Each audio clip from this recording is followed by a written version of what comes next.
Hello and welcome. Today we will cut and sew this beautiful jumpsuit for a 2-year-old baby girl. It is super easy to make and very beginners friendly. So if you're interested in learning how to make this, then let's start. Here are the materials that I used to make the jumpsuit: half yard of crepe fabric, matching thread, matching elastic thread. I just used a little bit of this elastic thread to sew on the sleeve, and then some buttons for decoration. This is optional. You can do without the buttons if you don't have it. Okay, so we are starting with the short part first. Here I have my fabric folded into two. I am going to fold again, making 4 fold. If you're familiar with my tutorial, you know that I cut the front and the back part of the trouser together for kids actually. So the short length is 13 inches, and on fold here my fabric is measuring 10 inches. Okay, so this is enough to take her waist measurements and extra.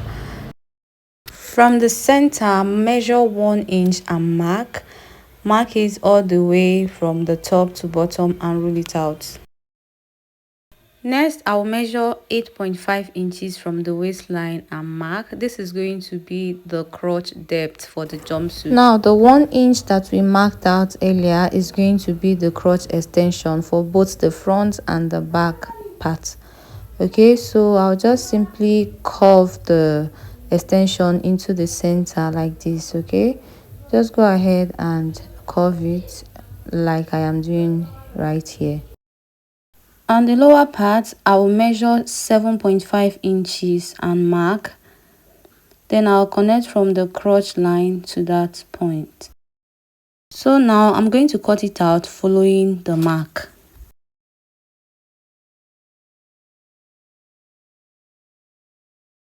So for the top part, I have both fabric separate for the front and the back. Okay, so the front is shorter than the back. This is the back, it is longer, and this is the front. So I'll place the front on the back. Now the front is measuring 7 inches on fold, while the back is measuring 10 inches on fold. That means the back is 3 inches longer, and the length is 9 inches for the half length. Okay, 9 inches for both the front and the back piece. So I'll just place the front piece on the back piece. I'm going to fold in the excess on the center back so it doesn't confuse. Okay, so I am going to take shoulder measurements at 4 inches and armhole measurement at 4.5 inches, and I will rule the line straight. On the chest line, I used 6.5 inches. That is her chest divided by 4 plus sewing allowance. For the up shoulder, I used 2.5 inches. So I'll measure 2.5 inches down from the top and I will mark it. I will also extend it towards the center, and I'm going to just rule the line across. Okay, so I'm going to deepen the front neckline, and for that I will use 1.5 inches. You can use 1 inch if you don't want it too low. So from the end of the armhole, I'll just mark 1/4 inch, that is 0.25. Then I'll connect from that point to the neckline depth, then curve out the armhole with a slight curve. To curve out the armhole, I'll be using this curved ruler. I'll use the part that is not so curvy to connect the armhole. You can actually use your hand to do this. It's very easy. I just wanted to do something new. Okay, so I'll connect from the armhole to the neckline depth just the way I am showing in this video. Okay, so this is basically it. We are done. So I'm just going to cut out. So I will be cutting out from the back neckline first, then afterwards I take it away, then trim off the front neckline. So in case you're wondering the measurement we have on the waistline, it is the same measurement we have on the chest line. I forgot to mention that. Okay, alright, so that is it for the drafting part. I'm going to trim off the front neckline like I said earlier. Okay, but if you don't want it to be deeper, you can actually leave it like that. Alright, so let's go to the sewing machine for the sewing part. So this is the short pieces. I have two pieces right here for the front and the back. So I'll just place them on each other and stitch the crotch, that is the center.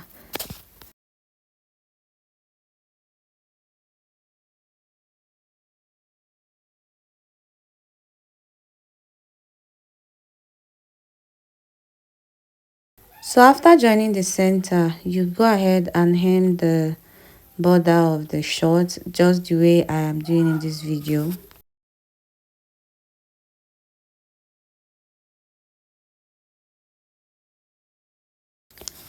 Now match the crotch area, align it properly, then go ahead and join.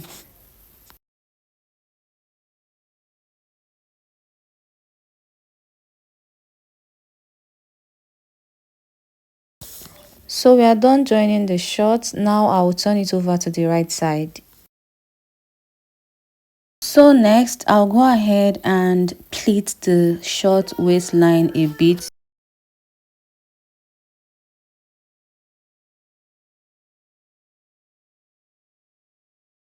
Next, I am going to be turning the armhole of the top part, the fore armhole, that is the two sides of the front and the two sides of the back piece, with a bias strip of fabric of 1.2 inches. Okay, so after sewing, I will notch before I go ahead and fold, then I make a top stitch. Alright, so this is the exact same way I am going to finish up all the four parts armhole.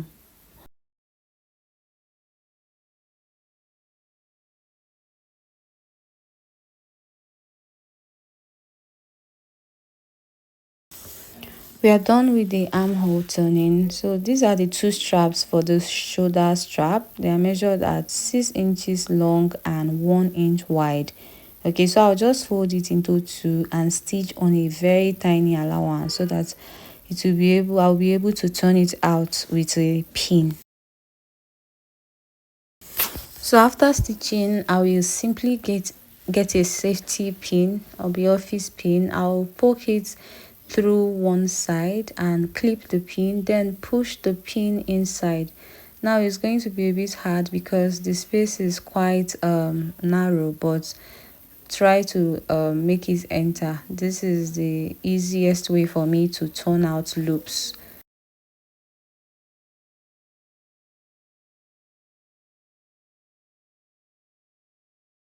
So the shoulder straps are ready, as you can see. Now I will place them on the top, position them the way I am doing here. When you place, you pin down so it doesn't move or shift. So I'll position and pin down, then get a bias strip of fabric or anything you want to use to turn the neckline, and I'll go and stitch.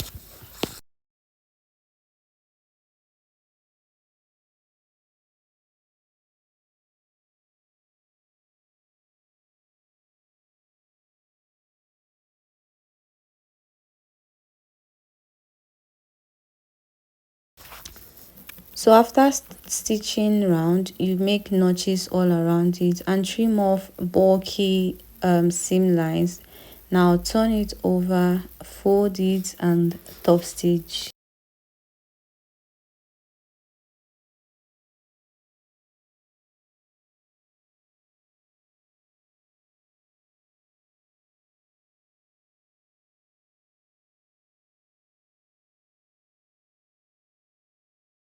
So we are done with the front pattern. I will also place the strap on the back part and cover it with a bias strip of fabric, and then I will do this exact same thing I did with the front part on the back part as well. For the back part, after sewing the bias on the neckline, you're going to be trimming off all the sewing allowance completely before double folding it, because we are going to be passing elastic into the channel, so there will not be blockage. So there is an opening here. This is where I'll be passing the elastic into. So I'll be using this 1/4 inch elastic that is measuring 5 inches in length. Then I'll be using this pin to through the elastic before I go ahead and pass it into the opening that I created on the back piece. Okay, so this is going to be a bit stiff. You just have to keep pushing it until it goes right in, and keep going, but don't let go of the end of the elastic completely. So when you feel the elastic is about to jump right into the dress or into the the hole, just look for something to hold it down. Okay, so I'll be opening this part a bit so that the pin will come out easily. So once I pass the elastic out, I'll use needle and thread to tack it to the allowance inside so it stays in place. Okay, I will tack it until I am sure it is tightly secured.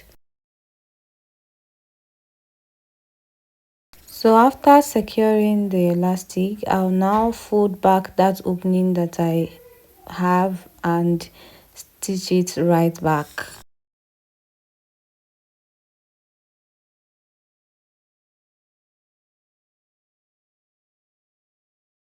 For this other part of elastic opening, I also use needle and thread to secure it in place.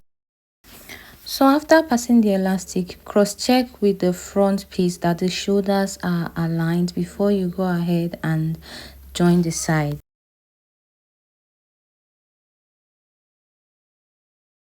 Right now I'm going to be gathering the back waistline because it's actually longer than the front waistline. If you remember, the back is longer than the front. Okay, so I'll just go ahead and gather it. So after gathering it, this is what it looks like. Now it's time to join the shorts to the top part. Simply spot the side on the short so you will match it with the side of the top, just like this. Match it side by side, pin it down, then go ahead to join the top to the short.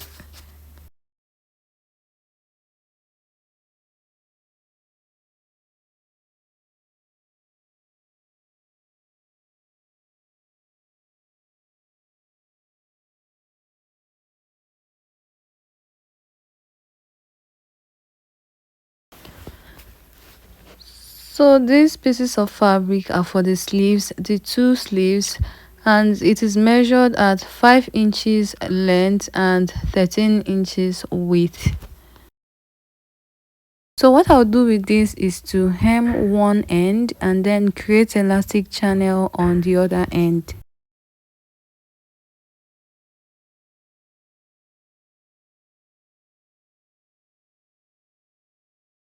So for the elastic, I cut an elastic that is the same length with the sleeve. Then I shared it into two. I'm going to use half for one sleeve and the other half for the other sleeve.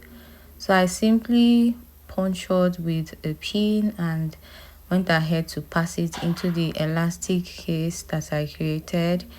This part that has elastic is the top part of the sleeve. Okay, so to flare the sleeve, I'll be marking 1.5 inches from the end of the sleeve. I'll mark it all around.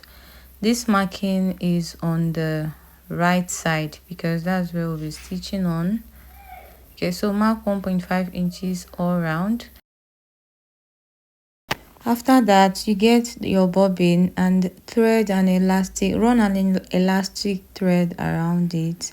Just a little elastic thread that we'll use to stitch on the sleeve. Now go ahead and run a stitch on that 1.5 inches mark. Remember, we are stitching this on the right side because the elastic is supposed to be on the wrong side. After running the elastic on the sleeve, you take away the elastic thread from the bobbin and replace with a normal thread. Then you go ahead and close the side. So now we'll be attaching the sleeve to the jumpsuit. Match the joint part of the sleeve to the armhole area of the jumpsuit and go ahead and tack with needle and thread, or you can simply stitch it with your sewing machine. It's completely fine. After fixing the sleeve, you can go ahead to decorate with buttons if you want, and that's the end of today's video.